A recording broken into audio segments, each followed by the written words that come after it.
Hello guys, welcome back to my channel. দেখো, আজকে আমি চলে এসেছি একটা জমিতে যেখানে বাদাম চাষ হয়। গ্রামের দিকে এই বাদাম চাষটা এখন অনেক হচ্ছে, ঠিক আছে। প্রত্যেকটা জমিতেই প্রায় বাদাম চাষটা এখন বেশি হচ্ছে। তো দেখো, গাছের যে পাতাগুলো দেখতে পাচ্ছ, এই পাতাগুলো কিন্তু ভাজা খাওয়া যায়, ঠিক আছে। এটা ভাজা খেতে খুব ভালোই লাগে খেতে।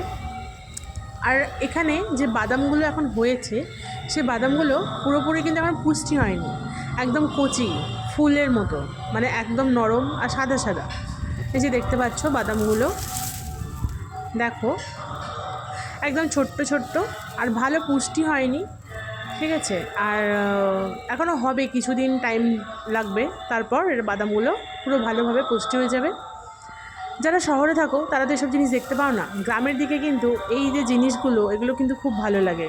মাঠের মধ্যে সবুজ হয়ে বেশ শাকগুলো দেখতে পাওয়া যাচ্ছে, খুব ভালো লাগছে। তারপরে এই যে বাদামগুলো হয়ে আছে, এই যে জিনিসগুলো, বাদামগুলো তোলা, বাড়িতে নিয়ে যাওয়া, এগুলোকে আবার অনেকে এগুলোকে কী করে, বালি খোলায় ভাজে, খুব সুন্দর লাগে খেতে।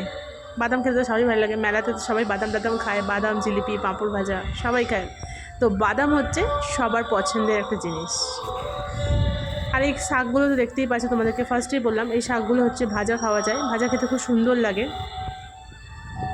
মানে পুরোটা সবুজ হয়ে আছে জমিটা, দেখতে খুব সুন্দর লাগছে। ভিডিওটা যদি ভালো লাগে তোমাদের, অবশ্যই লাইক শেয়ার কমেন্ট তোমরা করবে। আর ওখানে দেখতে পাচ্ছ সবাই তুলছে, যেগুলো হয়ে গেছে পুষ্টি, যেগুলো হয়ে গেছে সেগুলো সবাই তুলে ফেলছে।